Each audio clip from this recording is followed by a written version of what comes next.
New Media Comedy Worldwide Studios. New Media Comedy Worldwide presents Comedy Legacy Series with Jim Mendrinos. And now, your host, Jim Mendrinos. Hello, everybody. Welcome to the Comedy Legacy Series. I'm your host, Jim Mendrinos. We are brought to you by the fine folks at New Media Comedy Worldwide. We have got a phenomenal guest. He is an author. He is a comedian. He is an actor, and he's been my friend for well over 30 years. And you're going to learn so much. So sit back and give a listen and help me welcome Mr. Al Romero. All right, this one's going to be fun for me because this is my old writing partner. We have not physically, I think this is the first time we've physically seen each other's faces in over 20 years. I know, man. I know. Mr. Al Romero. Al, thank you so much for coming on the Comedy Legacy podcast. This is going to be a trip down memory lane for me. I know that. I know. So, well, thank you for having me, man. I'm so glad to see you again, man. I mean, so glad to make contact again, you know? Yeah. It's we need to do it when there's not a pandemic and we could actually be in a room. Yeah, exactly. Yeah. But we're both at the age of one of us had it, we'd kill the other one. I know. It only took a worldwide pandemic for us to get together again.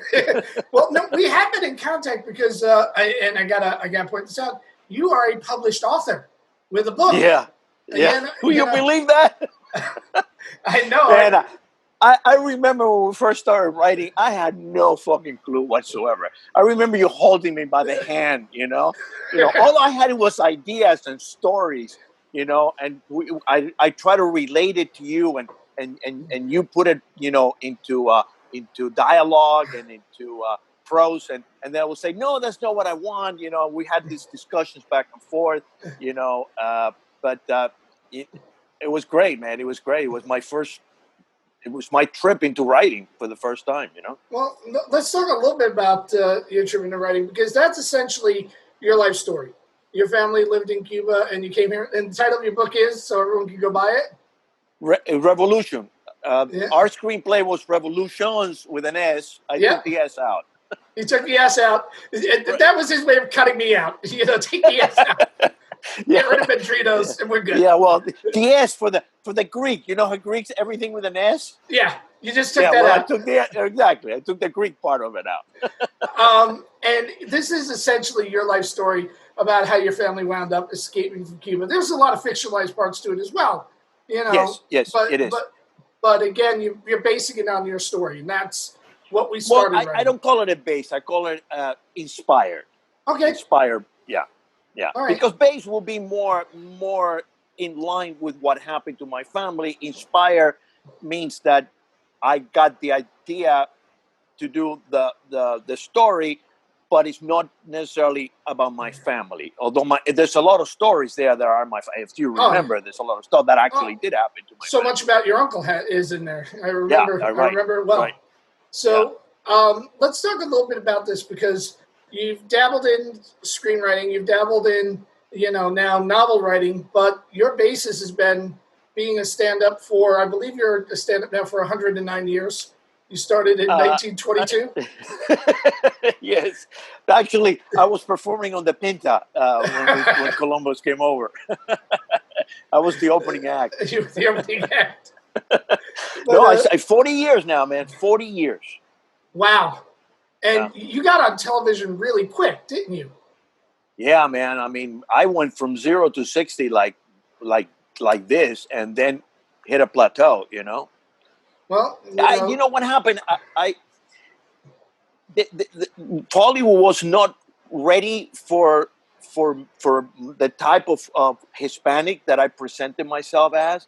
You know, back in the 80s, you know, if you weren't a drug dealer or a waiter or something like that, there were no parts whatsoever.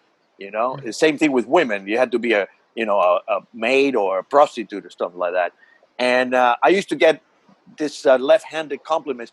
Well, Al, you see, the problem with you is that you're educated and you have an air of success about you. And wait a minute. You mean to tell me Hispanic people cannot be educated?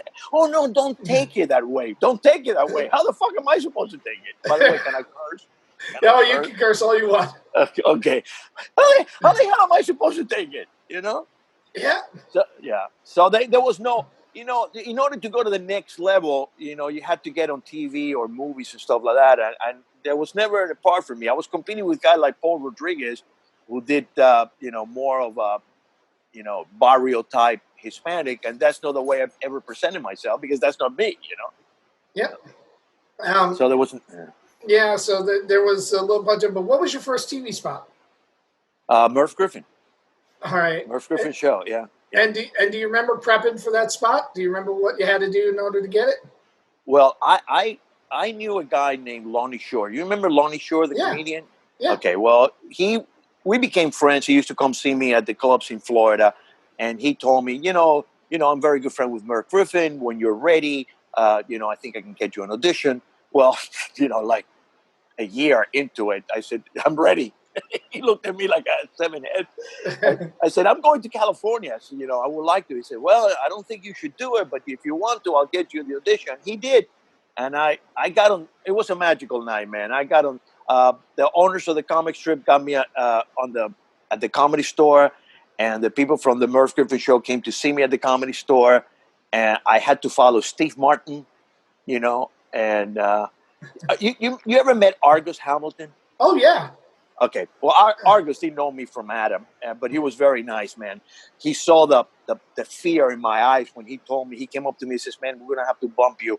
We're gonna put Steve Martin on." I go, whoa, whoa, whoa, whoa, whoa! I can't follow Steve Martin. What are you talking about? But he did something very classy. He went on stage after Steve Martin got 3 standing ovations and got off the stage, and he said, Steve Martin was not always Steve Martin. He started in clubs like this. And I want you to, the next guy that's coming up, I want you to be, you know, to give him the same love and consideration you leave Steve Martin, because you never know, this guy might be the next Steve Martin. And they gave me all the love, man, and I killed. And Mitzi, you know, I got the Murph Griffin show. Mitzi came down from her perch, which is almost unheard of, and told me that I had to move. You have to move here. You have to move here. And I go, well, I don't have any plans. Well, you got the Murph Griffin show. I heard it from her. She's the one that told me that I got the Murph Griffin show before the producer told me. So you have to move here. You have to move there. So I did, you know. I left everything and I moved to California. I'd been doing comedy for 1 year. Wow. You know, it was unheard of. And I got managers and agent. You know what my first big gig was after that? What? I opened for Ray Charles. That's a fun gig. I know. I had 20 minutes of material, 15 of them about South Florida. And I'm opening for Ray Charles in Chicago. I pulled it off. Don't tell me how, but I pulled it off, you know.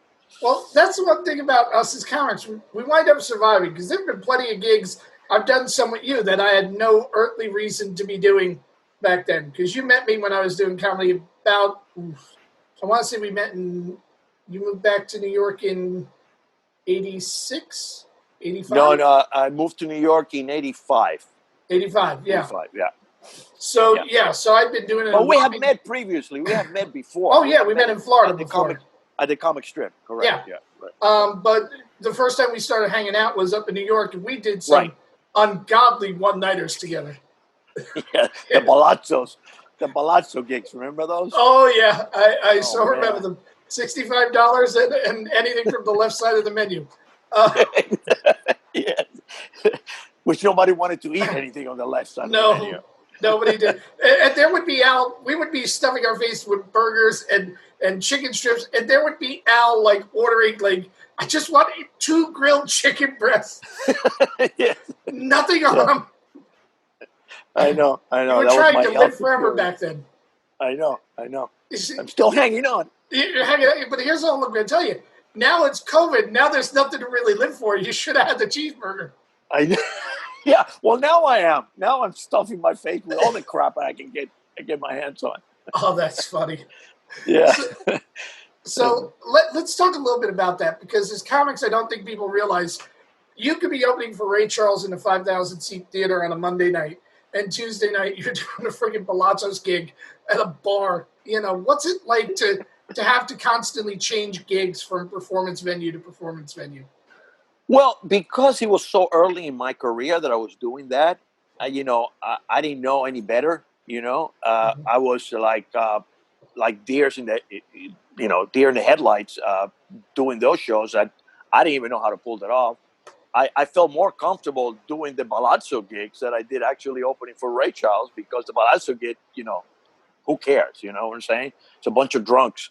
And it was, this is one thing that I try to tell young comedians all the time. When you first start, you should go on stage anywhere. And bombing is almost as important as doing good, because bombing gives you that thick skin, and also, get you to the point that you don't care anymore. And when you don't care anymore, when you don't care how bad you're going to do, you're just there to perform and hone your act. That actually, it propels you into the next stage. At least it did for me. Where when I stopped caring about, oh God, I have to go. I used to go there and do my act. If they like it, they like it. If they didn't like it, they didn't like it. Yeah. I've never written comedy for them. I always written comedy for me. Let them decide whether they like it or not. Then I keep it in the act. Now, oddly, this was the conversation that made us write together, because we had done a gig together, and afterwards you'd come to me and went, "You're a good writer," and you were talking to me a little bit. I know exactly, Jim, because they're exactly like it was yesterday. We were coming back from a Palazzo gig, and I was driving. And I said, I was telling you the story of my family. Yeah. And you said, oh, well, that's a great story. I said, I want to write a book. And you said, I think it will even be better if you write it as a screenplay. And I said, well, let's do it. And then we started writing it as a screenplay, Yeah. And that's what happened. In that same conversation, we were talking about writing for the audience, and we both shared that this is for us. It's not for the audience. I do comedy for me, and I write the stuff that I think is funny, and hopefully they're like-minded. Exactly. And what stays in the act is what they like, But I never wrote a joke thinking, oh, they're going to think it's funny. No, I write a joke because I think it's funny. Yep. Let's talk a little bit about your writing style, because I've written stand-up with you on occasion. Remember me, you, Carl Guerra, we used to meet at the Strip and do those little writing sessions? Yes. But I was never good. I never was good at writing, man. I'm never good at writing comedy, stand-up. I've always... I have to experience the situation. Like, for example, if I have a joke about a Jehovah's Witness that I have in my act, it's because Jehovah's Witness came to my house, knocked on the door, and I started thinking of all these preposterous things that I could do because of the situation. But I've never been very good at getting a piece of paper and writing down jokes. I'm never very good at that. You are. I envy you for that, because you're able to do that. I've never been very good at that. Well, but you still churn out an enormous amount of material, even though you develop most of it on stage. Yes, exactly. Well, this is the way I write. I have a premise in my head that I think is funny. Mm-hmm. I bring it on stage, and I work it out on stage, and it works itself into a joke. That's the way I write. And there's a lot of great writers who write in the same way. I met other comedians that write that way too. I keep telling the younger comics when I meet them, there's no one way to do this, but there is a right way to do this. And the right way is to actually do the work. If you know you write on stage, then get on stage enough to write a lot of material, which you always did. I remember in the 80s when you were living in New York City and you had the place on 86th, if I remember. It was on 86th Street. 86th between 2nd and 3rd, It was with a balcony and a small dog and a beautiful young wife. And you had no godly reason to have to go out, 5, 6, 7 nights a week. You were making enough money, you had the Poconos gigs and whatnot. So you could have easily turned down a lot of the shittier gigs, but you went and used them like developmental gigs. You used them to, I perform anywhere. You give me a stage, I went on. And I tell young comedians, the only one way to get good is stage time. Yeah. And that's what I did. I got on. I did every Palazzo gig, every shitty gig that I could get my ass on stage, and I did it. Yeah. You also have mastered the art of making fun of comics when the gigs don't go quite as well. If you remember just giving me an epic amount of shit, because back and people won't remember this, but you will. South Florida used to have a lot of varied types of gigs. Yes. You could work regular comedy clubs like the Comic Strip or Boca Nuts or whatever else was around at the time.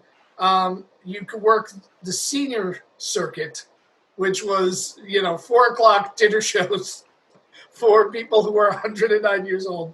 Yeah, I And then know. there were the late night shows at places like Solid Gold and the strip clubs that we would do. Yeah. Oh God, I remember those. Yeah. And I Take it off. Take it off. I had a week where I was working down in Florida and you were up in New York, and I was doing the strip for the regular shows, and then I had the 2 weeks booked at Solid Gold. Because if you remember, they used to book you for 2 straight weeks in Florida. And the whole 2 weeks I was doing Solid Gold, I got more for one show at Solid Gold than I got for the 2 weeks of Malazzo's gigs. I know, exactly. But I was calling you up afterwards going, they hate me. And they're like, there's tits. They don't even know you're there. Exactly. They don't care. They don't give a shit. You were there just so the girls can change costumes. That's basically what it was, and give them a breather. Yep. But that was it. What I loved about that was I had never done those shows before, and you had.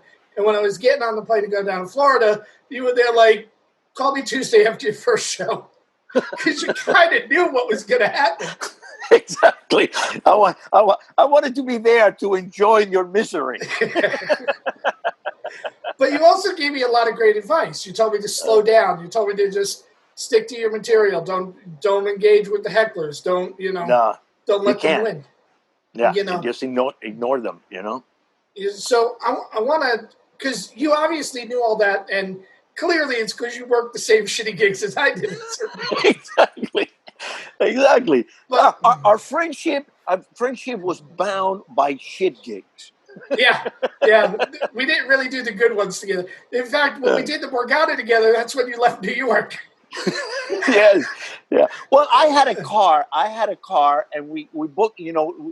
Palazzo's, knew both of us, and he would book people that didn't have a car with people that had a car. Yeah. So that's why we did a lot of shows together. Yeah, I was the only feature being driven around by the headliner for whatever reason. Yeah. That's funny. Yeah, but it was true. I mean, everyone else was the feature that was driving. You were just kind enough to drive me. The feature or the opening act. Oh, yeah. Or what was the name of the guy that worked for him? Danny Rosenthal. Remember Danny? He'd pick you up at the Improv on occasion. Yes. Oh, yeah. I remember that. I remember, Chris Rock, when he first started, used to drive us around. Remember? Oh, yeah. Yeah, Absolutely. Chris Rock used to pick me up at my front door and drop me off at the front door when he first started doing comedy. And now he's a huge star. And he has no idea where your front door is anymore. No, he doesn't care either. No. But he's been very nice to Joe Vega, though. Yeah, he has. He's been very nice to a lot of people. He has. He's mentioned me like 10 or 12 times on the Stern Show. And I can always tell because, I'll get like 30 emails from people going, Chris Rock said something about you. And I'm there like, nice. That's nice. But I'm not on the show. It would be nice if I was on the show. Yeah, invite me in, mother. Put me in a movie, God damn it. Exactly. Let's talk a little bit about the acting side of it, because you've done a bunch of acting. I remember you went to Africa to make that movie. Yes. A while back.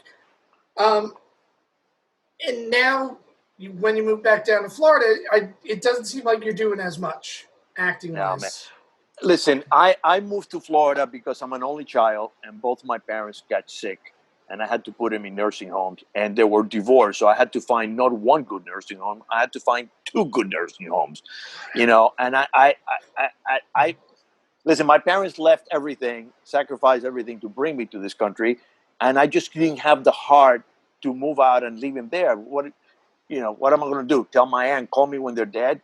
So I stayed in Florida, and once I stayed in Florida, man, my acting career went to nothing. I mean, that was it. Because they shoot a lot of stuff here, or used to anyway. But they cast out of... Exactly. They cast in New York and L.A. Yeah. Hey, I remember, Florida passed a law. I don't know if they still have it or not, where you had to, if you were going to shoot a commercial in Florida, you had to audition Florida actors. And I remember that I was auditioning for a commercial, and I think it was Joey? I don't remember it was Joy. I don't know who the comedian was that I was telling that I was going to audition for that. He says, Al, I already got the part. Well, what are you talking about? I said, yeah, I got booked for that commercial. What they used to do is they used to audition people down here just to satisfy the law, but they already had casted people in New York. Yeah. I know. So it was bullshit. But you actually never stopped working. It's not like you went to Florida to retire. You've been working steady. Yeah, and I mean, really steady. Like, yeah. Well, I got into the cruise ship. I got into the cruise ship when it was a bad word to say you used to do cruise ships. But I had to fit a family, so I had to do it. Now everybody wants to do cruise ships. Oh, well, not now. There's no cruise ship. But for a while, when the comedy club crunch came, there was no place to work, Yeah. So a lot of people started wanting to work cruise ships. And then cruise ships started bringing comedy clubs into the cruise ships. And it became a different atmosphere. It was not like you were performing in opening for some guy playing a violin. You were now in a comedy club setting, which made it much, much easier for us to, be able to work cruise ships. Let's talk about that a little bit, because we both have done our fair share of cruise ships. And, I did them the old style where it's you're opening for a magician, you're opening for a ventriloquist, you're opening for a dance group. And it's two separate 30-minute shows, both having to be crystal clean. Right.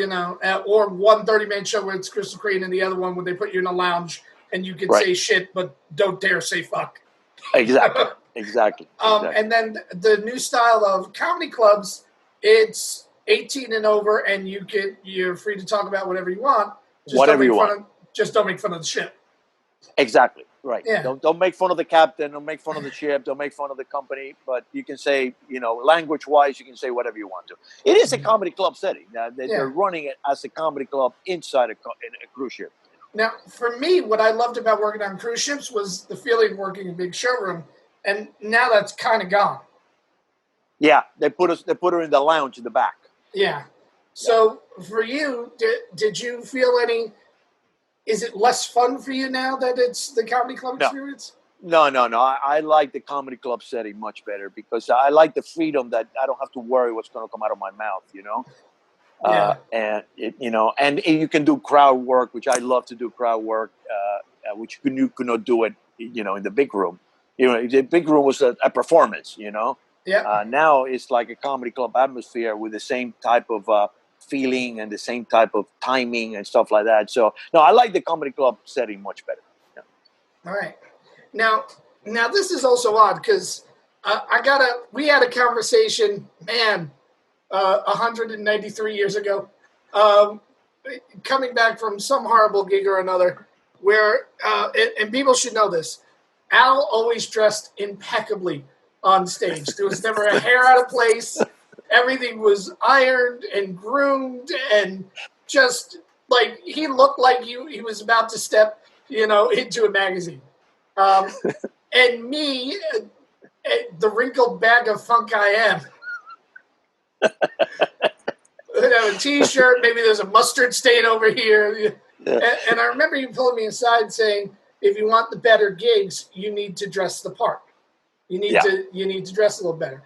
I wanted to talk about that because that, as crazy as it was, and when you said that, I was there like, the guy doesn't know what he's talking about. Of course, because when you're 25, you know everything in the planet. Yeah. And then, 2 weeks later, I put on a suit jacket and wind up getting booked in the Poconos for really good money. So, let's talk a little bit about that, a little bit about, your philosophy on how you go on stage and how you present yourself. Well, I never made a conscious decision to look a certain way. I just dressed the way I dressed. That's the way I dress all the time. So that's the way I went on stage. I never put any thought into, I'm going to wear this for this gig. The only time I did that was when we were doing the big rooms on the cruise ships, and back then they wanted you to wear a suit and a tie. That's the only time that I made a conscious decision to dress a certain way. But I never put any thought into it. I just try to look like I did all the time. I try to look clean and presentable. That's all. Never put any thought into that myself. All right. So it was just me that you were giving that advice to. Yeah, exactly. In all these years, I thought you were giving me good advice. You were just giving me more shit. Exactly. Well, you know me well enough. If I like you, I will give you shit from the moment I see you till say goodbye. If I don't like you, I'll be very polite and very nice. If I'm nice to you, I don't like you. Yeah, and that is actually more true than anybody could ever possibly If imagine. I like you, you're gonna get shit from me all the time. But if I don't like you, I'll be the nicest guy in the world. Just stay away from me, You'll be so polite that people will want to talk to you, and you'll defeat your own purpose. Exactly. Yeah, that's true. I was defeating my own purpose. Yeah. Yeah. So I want to talk about. I never been able to say I like you. I never been able to say I love you. Well, I do to my wife. So my way of showing you that I like you and that you're my friend is by giving you shit. It's kind of a perverted way of thinking, but that's who I am. And I gotta say it, having spent a bunch of time with you, you liked a lot of people apparently. You gave everybody shit. Yeah, I am. I like a lot of people. What I used to especially love, you. Oh man, those writing sessions were filled with it. Yeah. Especially when you moved to Bayside. That's when it got really, because I would take like 2 hours to get to your house. That's when you decided. That's when you said, you know what? I don't think I want to write with this guy anymore. I'd take 2 hours to get to your house, and he'd be they're like, oh, you couldn't have been here on time? You're 10 minutes late. Remember the running joke that I had? So, where's your dog today? You remember? Yeah. I always say, so what are you going to tell me, Jim, that your dog ate the script? The dog ate the script. Yeah, that script took 83 years to finish. The Cuban Revolution was actually shorter than our movie about the Cuban Revolution. Yeah, well, it took over a year. Yeah. It's a good script. It's still something that I shot on occasion. I think it is. That was my when I started writing the book, that was the outline that I used. When you write a script, a lot of the stuff you just give directions and the director put in his idea of what it's supposed to look like.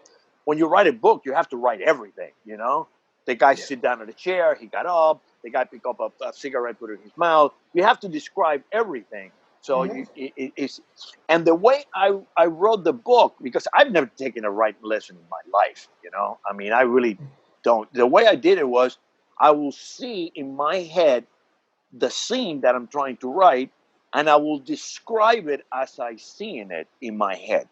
That's the way I wrote, and I wrote and I wrote and I wrote and I wrote. I used to spend sometimes 7-8 hours a day writing, just writing and writing and writing and writing. Then go back and start cleaning it up, That's what you have to do. Get the initial ideas down, then shape them.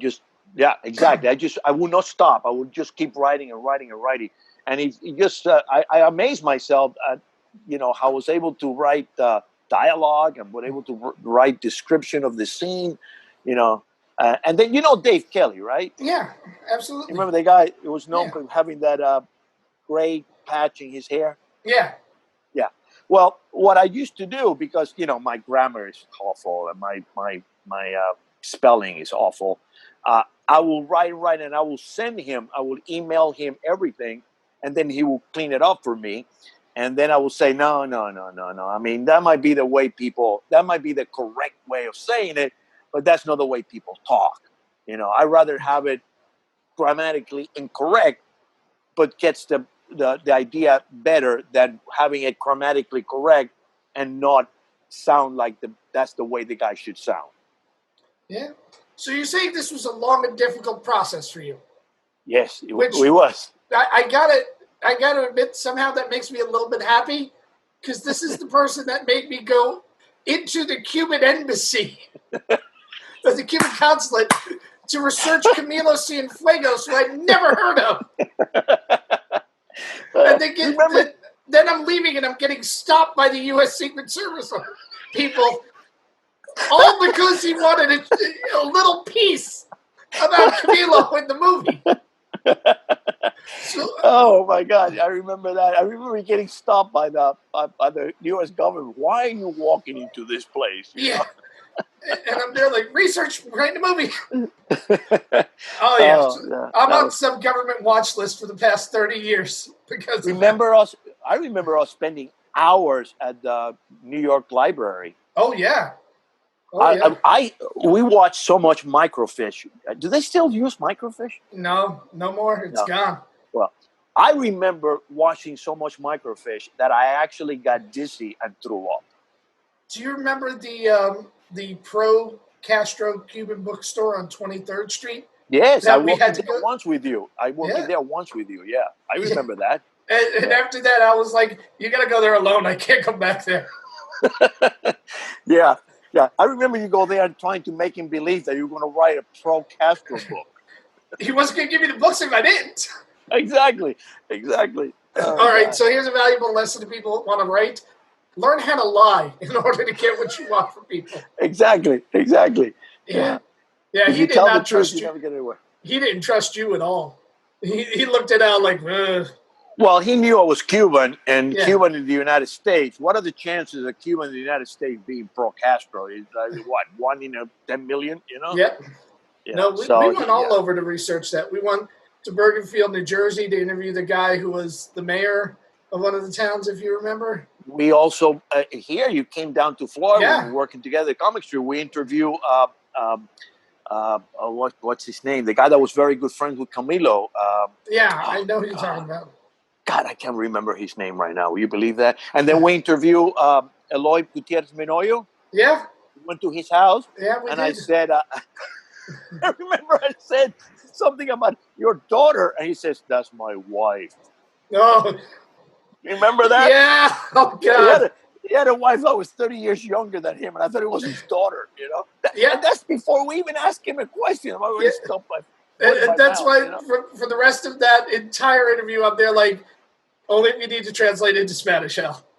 Stay quiet unless you need to Yeah, translate it. just shut up. Just shut up. Yeah, just sit here and look pretty. You look better in the suit. Oh, God. I want to talk about, and this is fun for me because this is nothing better than spending time with old friends, but I want to talk about your performance because that's where I think that young comics can learn a lot from you. Okay. I used to sit and watch you perform because it was like a fucking clinic. And I want to talk about the one thing that I think you do better than almost any comic I've ever seen, and that's eye contact. You can make the entire room think you're looking just at them. And how much do you work on your performance? How much of it is conscious, and how much of it is just, this is just what I do? Jim, I have to be conscious. It's just what I do. I never. You see, I had a sales background. Before I got into comedy, I did a lot of sales and I made a lot of money as a salesman. And that's what you do when you're a salesman. You look at the person, you look him in the eye, and you make that connection because you're trying to sell them something. And comedy is the same thing. You're trying to sell yourself. You're trying to sell your comedy. And when I looked at the audience, I looked at everybody's in the eye, and I try to make that connection with them. But it was not a conscious decision like I'm going to do this. It just came natural because of all the years that I spent doing that as a salesman. It just translated into my act on stage.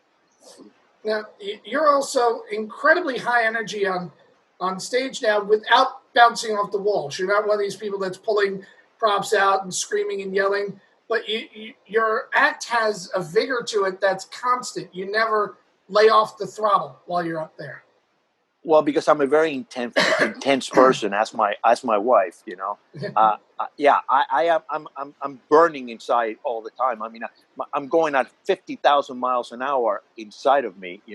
I mean, when I was a kid, I had ADDH. I mean, I used to bounce off the walls because I was so intense. As I grew up, I get older, I learned how to, take that hyperness and put it into a more acceptable, how should I say, performance, not only on stage, but in life, I try, but you still feel that people tell me all the time, you're a very intense person. and that comes across on stage, and I guess that's the high energy that comes out of me without having to, jump around and do all that stuff. It's just like you can feel the intensity coming out of me because I'm so hyper. Now, I also want to talk to you about this. You have a little bit of an accent, which is thicker when you perform. Everybody tells me that. And I swear to you, by God, I do not do it on purpose. I really don't. And people tell me all the time. I mean, I've talked to people when I get off the stage, go, what happened to your accent? And I'm looking at it. I don't know what you're talking about. I swear to you, I do not put it on, and people do not believe me. They think I go there and try to put on the Cuban accent. I don't. It just comes out. Maybe because I'm a little bit, really excitable. And when you get excited, that my accent comes out more, I guess. I don't know. But it's not on purpose. All right. So let's talk about performing. Because you love performing. You adore being on stage. There's no doubt about that. When you watch, it's clear when you watch somebody who loves being up there. And we've all seen those comics who really, really don't want to be there anymore. Well, they're comics that are very good writers, but they're not performers. And when they go on stage, you can see and you can hear how good their jokes are, but they're not doing any, they're not doing any justice to their jokes because they're not performer. I'd be more of a performer than I'm a writer.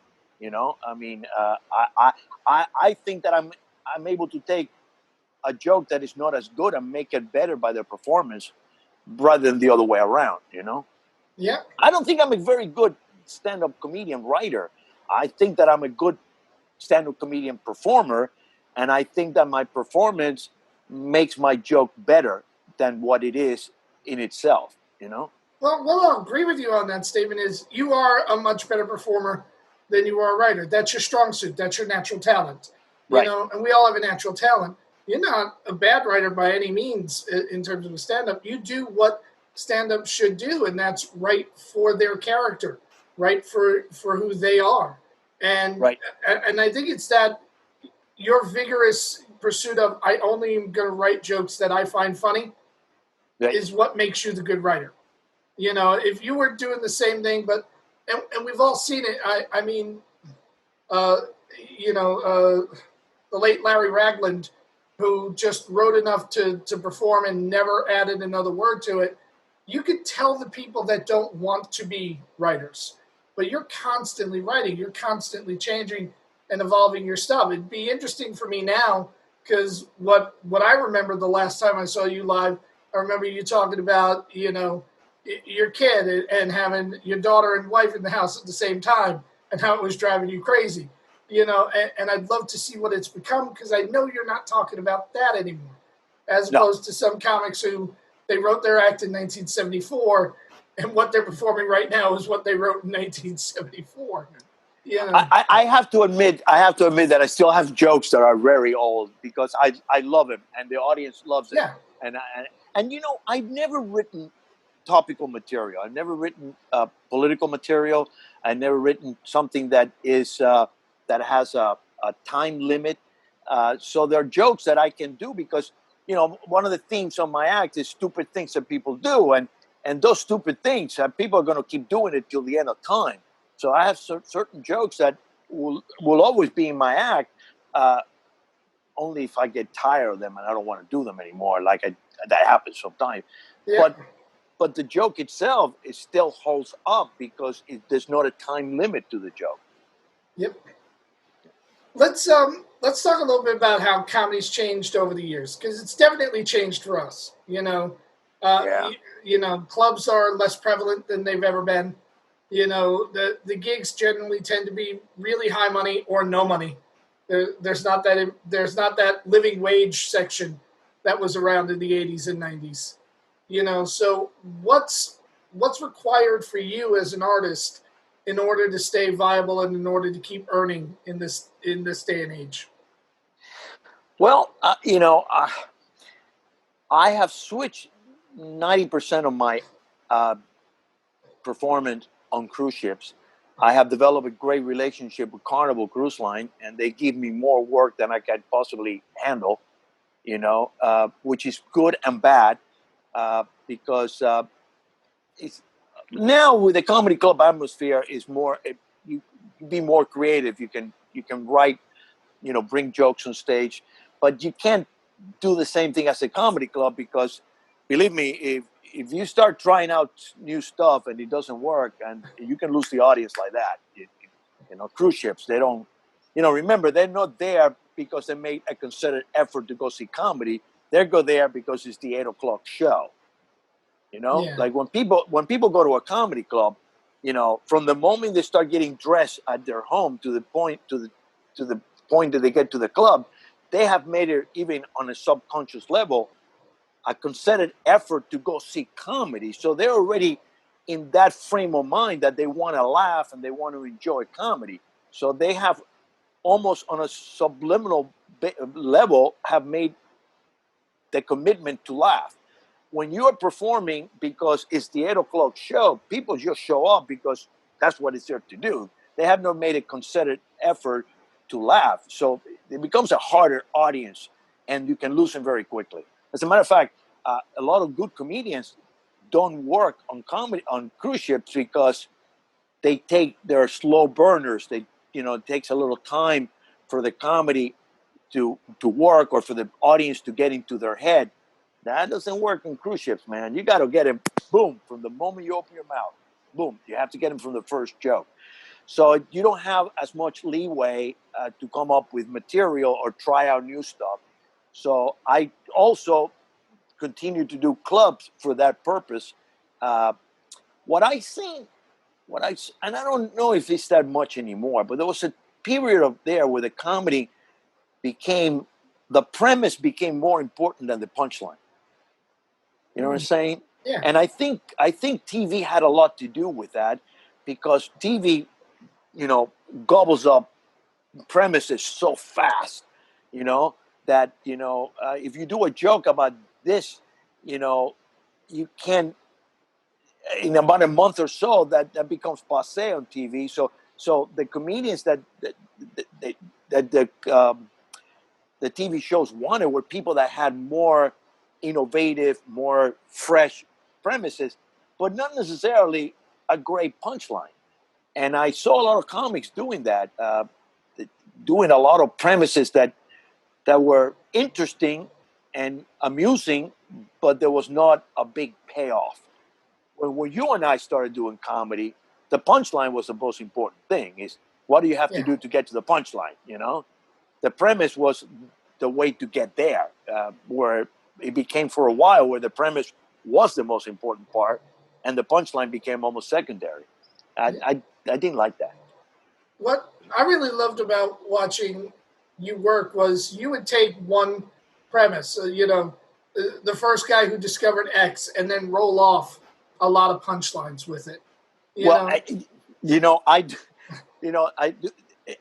I correlate that to the way I buy clothes. If I find a pair of pants, I buy it in every color. And so when I find something that works, I try to replicate it differently, but in the same premise. You know what I'm saying? Mm-hmm. Like the first guy that ate an egg, the first guy that drank milk, the first guy that ate mushrooms. So it's basically the same idea with different premises, but it's basically in the same vein. And I do that a lot, like stupid things that people do. I have like 20 jokes about stupid things that people do.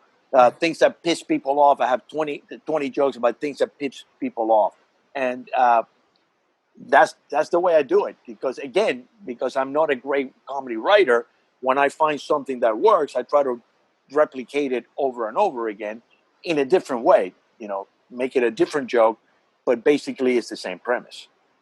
So I've been talking to an awful lot of performers that are around our age who've been doing this for a lot of years. And there's two camps where, some of them are saying and I feel this way, I'm a better performer now than I've ever been, just because of the experience and the passion. And then there are some they're like, no, I'm tired. I was a lot better when I was 25. Do you feel that you're getting better? Not necessarily better. I feel more experienced. I feel that There's no situation that I cannot handle because I've been put in every situation before. There's nothing that a heckler can say to me that I have not heard before. So I have an automatic comeback to that because I've already experienced it. But I've heard that from some comedians. And when I hear that, I said, man, if you feel that way, just get out of the business, I mean, if going on stage have become a chore, if going on stage have become work, then you don't need to do this anymore because this is not work. This is our passion. And if you don't have the passion anymore, then you might as well just go do something else. Yeah, and it does amaze me how some people stay well past when the passion's ebbed, and it hasn't ebbed for you, and you're just doing so much. But right now, when we're filming this, because I don't know when this is airing, we're still in quarantine. Florida was getting out, and now you're back in it again. So you would tell me beforehand there were dates on the books that went away again, but I want to talk. Not only went away, they actually the club actually closed back again. Wow. They just closed. They just told me they didn't cancel it because they didn't have enough reservations. They canceled it because the conditions are not good to have crowds anymore. Yeah. So one of the hardest hit areas is cruise ships, which is also your bread and butter. Are you going to feel comfortable performing cruise ships again when they open them back up? Jim, I'm scared. I'm scared that I'm going to forget my act. I hear that a lot on Facebook from a lot of comics. I said, God, I don't even know if I'm going to remember my act. What I do have is I have DVDs of my act and I watch them. Just to keep it fresh in my head. I keep watching it from time to time. Although I hate watching myself. Do you hate watching yourself? Oh, I hate watching myself. Oh, you have to, God, but Can I also just say that was the most comic answer ever to that question? Because I just asked you if you were afraid of going back to cruise ships because of COVID, and you're there like, no, I'm afraid I forgot my act. That is the most stand-up comic answer I have ever heard. He's like, I don't care if I die. I just don't want to die. Right. I don't care if I physically die. I don't want to die theoretically on stage, Yeah. Natural death is less frightening to me than dying on stage. Yeah. Oh, yeah. And it's actually funny because that's actually how we think. That's actually how, I can't remember how many times I sat in a car with you and all the way to Wooden Nickel or to Freddy's or to whatever lousy little club we were doing, Jesse's 2 in Brielle, New Jersey. We would bitch about how awful the gig was, and then, we would go there and we would light up the second we got there. That's what comics do.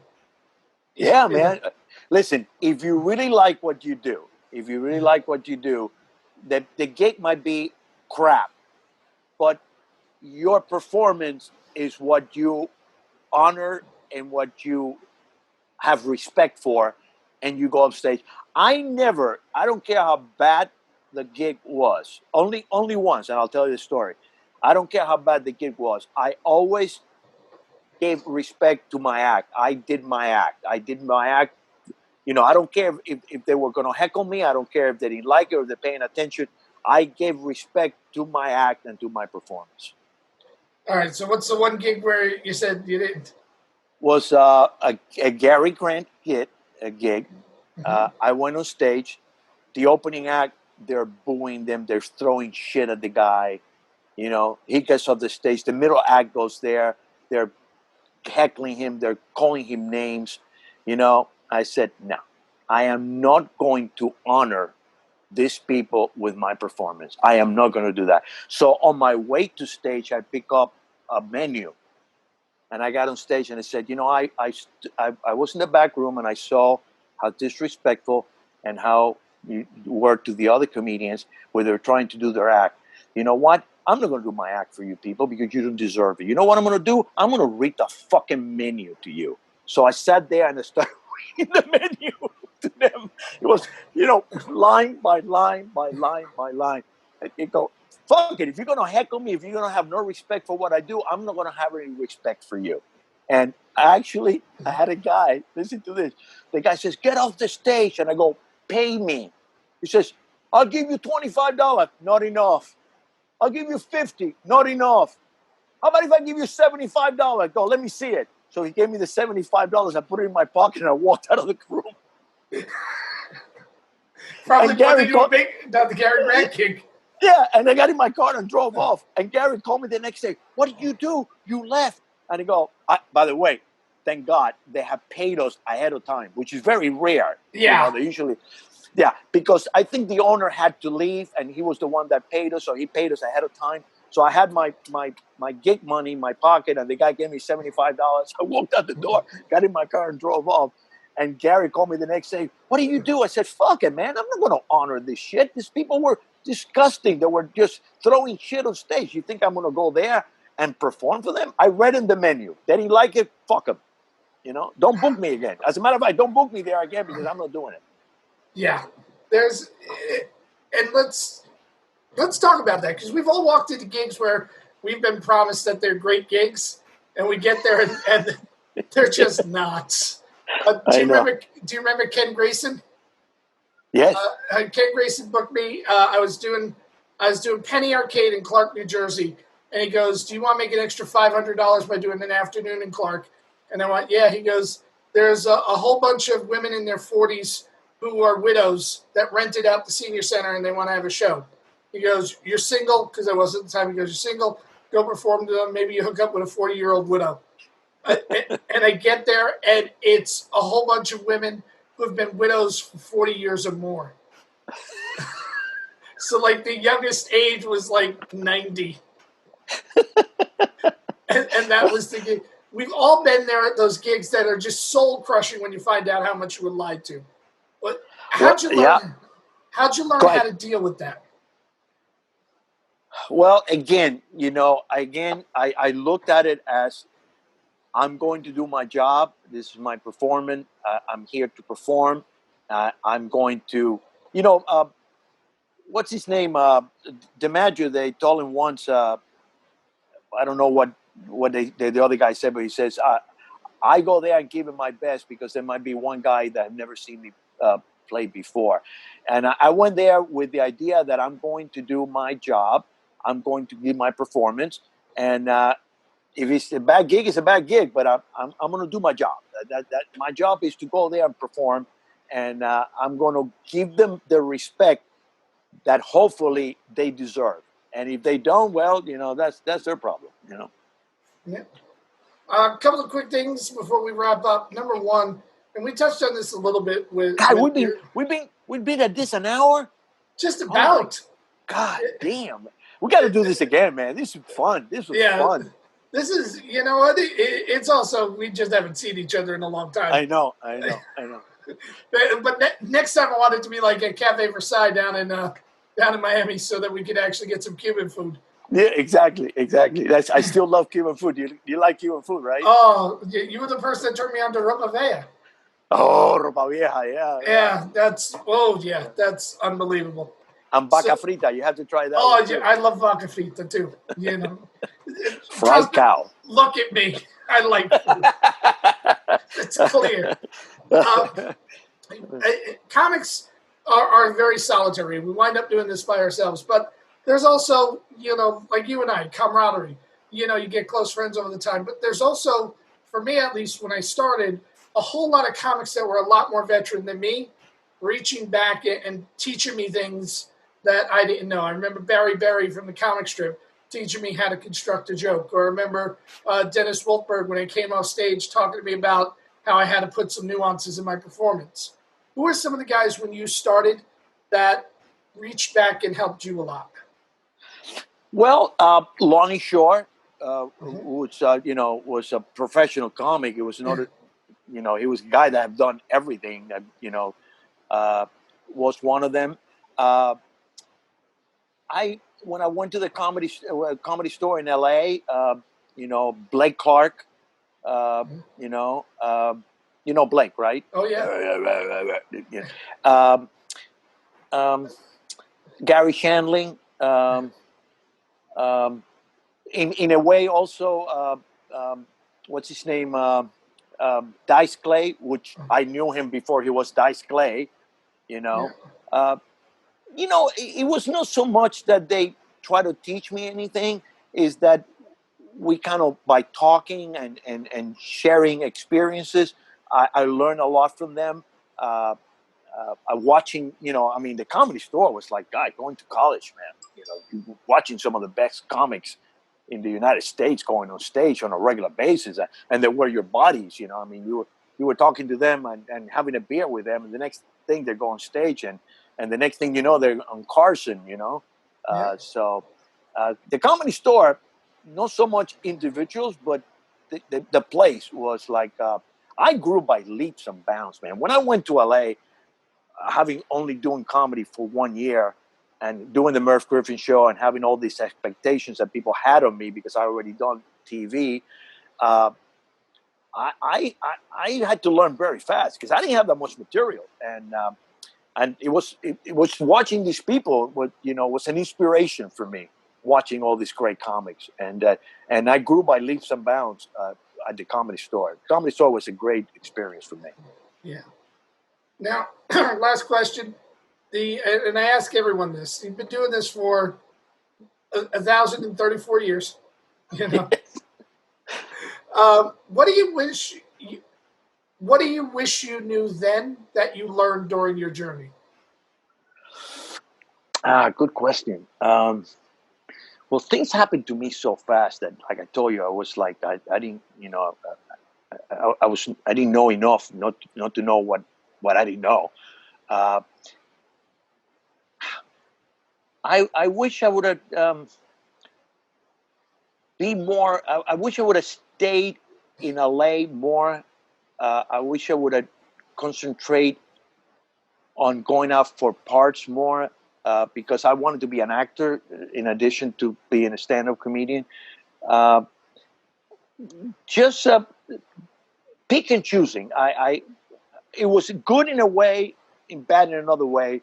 The fact that I took any job that came my way. But by taking the job that came my way, I also was not around to maybe get a better gig or have a better opportunity because I was engaged doing something else. So maybe pick and choose a little more of what I'm going to do. Although I still needed to go on stage as much as possible, but I took anything and everything. And I missed not being around for things that were more important than the gig I was doing myself at the time. All right. So, Al, this has been a wonderful hour that we spent together. And I loved it, man. And we could do like another 14 of these hours. It feels like old times. We get together to do one thing and we do nothing but reminisce for the entire time. I know. Are you coming to Florida anytime? Well, hopefully when COVID ends. But Let me wrap up the show and then stay on the line, and you and I will chat a little bit more. That the audience is going to be privy to. Al Romero has been our guest, and definitely do not confuse Al Romero with JJ Ramirez. They're two different people. Or Al Romas. Or Al Romas. Or Angel Salazar. That's the big one. I will be back in just a second to wrap it up. And goodbye, everybody. To me, the most fun part of this is that even though we haven't been in the same room in over 20 years, you pick up again, just like you never left. It's amazing how strong the bonds are between comedians, how much we've remained family after all this time. And Al certainly has a great journey. I can't wait till I see him again. In the interim, you should go to our website, comedylegacy.com, and go and see what we have. Check out the previous episodes. It'll tell you where you can download the podcast. Catch up on whomever you want, or even drop us a line. We would love to hear from you. So on behalf of everybody here at the Comedy Legacy series, from the fine folks at New Media Comedy Worldwide to our guest Al Romero, I'm Jim Mendrinos. Thanks for watching, guys. Bye-bye.